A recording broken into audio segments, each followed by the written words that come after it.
ನಾಡಿನ ಸಮಸ್ತ ಅನ್ನದಾತ ಬಂಧುಗಳಿಗೆ ಶರಣೆಂದು. ಬಂಧುಗಳೇ, ಈ ಕನ್ನಡ ನಾಡಿನ ಅದರಲ್ಲೂ ಚಿಕ್ಕೋಡಿ ಜಿಲ್ಲೆಯ ಮಾಜಿ ಎಂಪಿ ಆಗಿರ್ತಕ್ಕಂಥ ಮತ್ತು ಶಾಶ್ವತ ಮಾಜಿ ಎಂಪಿ ಆಗಿರ್ತಕ್ಕಂಥ ಸನ್ಮಾನ್ಯ ಶ್ರೀ ಅಣ್ಣಾ ಸಾಹೇಬ್ ಜೊಲ್ಲೆ ಅವರು ಮೊನ್ನೆ ಡಿಸಿಸಿ ಬ್ಯಾಂಕ್ ನಲ್ಲಿ ಮಾತನಾಡುವಾಗ ಒಂದು ವಿಷಯವನ್ನು ಪ್ರಸ್ತಾಪ ಮಾಡಿದ್ರು. ರೈತರಿಗೆ ಕೃಷಿ ಸಾಲವನ್ನ ಕೊಟ್ರೆ ಬ್ಯಾಂಕ್ ನುಕ್ಸಾನ್ ಆಗ್ತದ, ಲಾಸ್ ಬರ್ತದ ಅಂತ ಹೇಳಿದ್ರು. ಸನ್ಮಾನ್ಯ ಅಣ್ಣಾ ಸಾಹೇಬ್ ಜೊಲ್ಲೆ ಅವರೇ, ತಮಗ್ ವಿನಂತಿ ಇರ್ಲಿ, ಅಣ್ಣಾ ಸಾಹೇಬ್ ಅನ್ನೋದ್ರೊಳಗೆ ಅಣ್ಣ ಅಂತಕ್ಕಂಥ ಶಬ್ದದ ನಿಮಗೂ ಮತ್ತು ಜಗತ್ತಿಗೆ ಅನ್ನ ಹಾಕಿರ್ತಕ್ಕಂಥ ಅನ್ನದಾತನಿಗೆ ಸಾಲ ಕೊಟ್ರ ಲಾಸ್ ಆಗ್ತದ ಅಂತಕ್ಕಂಥ ಶಬ್ದ ಏನ್ ಮಾತನಾಡಿದ್ರಲ್ಲ, ದಯವಿಟ್ಟು ತಾವೇನೋ ಮತಿಭ್ರಮಣೆಯನ್ನು ಮಾತಾಡ್ರಿ ಅಂತ ನನಗ ಅನ್ನಿಸ್ತದ.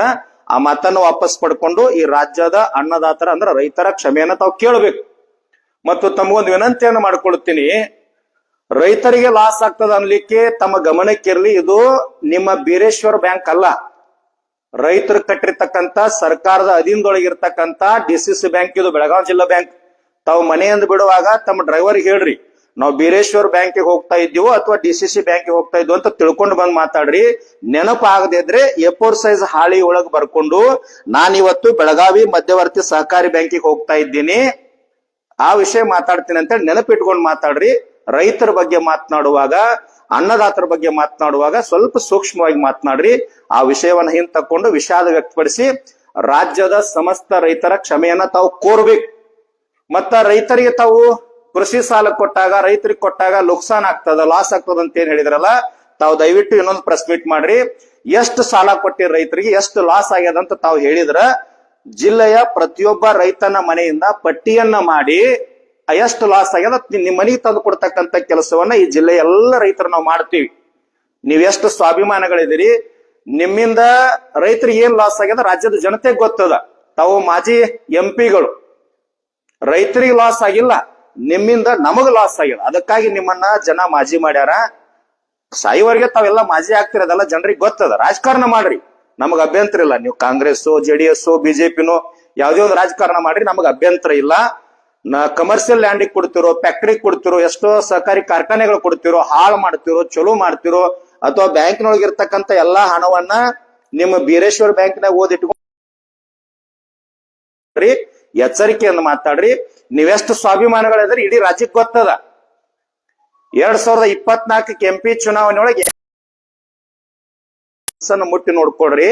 ರೈತರ ಬಗ್ಗೆ ಮಾತನಾಡುವಾಗ ಎಚ್ಚರ, ಇಲ್ಲಂದ್ರ ವಿರೋಧ ವ್ಯಕ್ತವಾಗಿ ಬೇರೆ ರೀತಿ ಹೋರಾಟ ಆಗ್ತದ, ಅದನ್ನ ತಂದ್ಕೋಬೇಡ್ರಿ. ರೈತರಿಗೆ ಲಘು ಬಗೆಯಿಂದ ಮೊದಲ ಕ್ಷಮೆಯನ್ನು ಕೇಳ್ರಿ ರಾಜ್ಯದ ಜನತೆಯನ್ನ. ನೀವೆಷ್ಟು ಸ್ವಾಭಿಮಾನಿಗಳದಿರಿ, ನೀವ್ ಹೆಂಗದಿರಿ ರಾಜಕಾರಣ ಇರೋದ್ ಗೊಂತಾಗಿ ನಿಮ್ಮನ್ನ ಜನ ಮಾಜಿ ಮಾಡ್ಯದ. ಆ ಮಾಜಿ ಕಾಯಂ ಇರ್ತದ.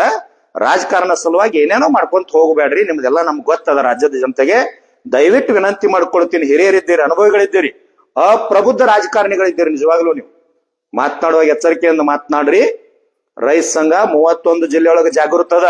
ನೀವು ನಾನ್ ಕಮರ್ಷಿಯಲ್ ಬ್ಯಾಂಕಿಗೆ ಕೊಡ್ತಿರೋ, ಲ್ಯಾಂಡಿಗೆ ಕೊಡ್ತಿರೋ, ಫ್ಯಾಕ್ಟ್ರಿಗೆ ಕೊಡ್ತಿರೋ, ರೊಕ್ಕ ಇದು ಬೀರೇಶ್ವರ ಬ್ಯಾಂಕ್ ಅಲ್ಲ. ನಿಮ್ಮ ಬ್ಯಾಂಕ್ ನುಕ್ಸಾನ್ ಆದ್ರೆ ಡಿಸಿಸಿ ಬ್ಯಾಂಕಿಗೆ ಬಂಗಾರದ ಚಾವಿ ತಂದು ಹಾಕೊಂಡ್ ಲಾಕ್ ಮಾಡ್ಕೊಡ್ರಿ. ರೈತರಿಗೆ ಸಾಲ ಕೊಡ್ಬೇಡ್ರಿ, ಅದನ್ನ ಕೇಳೋ ಹಕ್ಕು ನಮಗಿಲ್ಲ. ನಿಮ್ಮನ್ನ ಒಂದ್ ಅಧಿಕಾರದೊಳಗೆ ಕುಣಿಸಿವಿ, ನೀವು ಅದಕ್ಕೆ ಪಿಟ್ಟಿಲ್ಲ, ಅಧ್ಯಕ್ಷ ಸ್ಥಾನಕ್ಕೆ ಪಿಟ್ಟಿಲ್ಲ. ಯಾಕಂದ್ರೆ ರೈತರ ಬಗ್ಗೆ ಮಾತನಾಡಬಾರ್ದು. ಲಘು ಬಗೆಯಿಂದ ರೈತರ ಕ್ಷಮೆಯನ್ನ ಕೇಳ್ರಿ, ಪ್ರೆಸ್ ಮೀಟ್ ಅನ್ನ ಮಾಡಿ ಹಿಂದ್ ತಕ್ಕೊಡ್ರಿ, ವಿಷಾದ ವ್ಯಕ್ತಪಡಿಸ್ರಿ. ನೀವು ಕಮರ್ಷಿಯಲ್ ಲ್ಯಾಂಡ್ ಕೊಡ್ತಿರೋ, ಮತ್ತೊಂದು ಕೊಡ್ತಿರೋ, ಅದ್ರ ಬಗ್ಗೆ ನಮ್ಮದು ಪ್ರಶ್ನೆ ಯಾವಾಗೂ ಬರುದಿಲ್ಲ.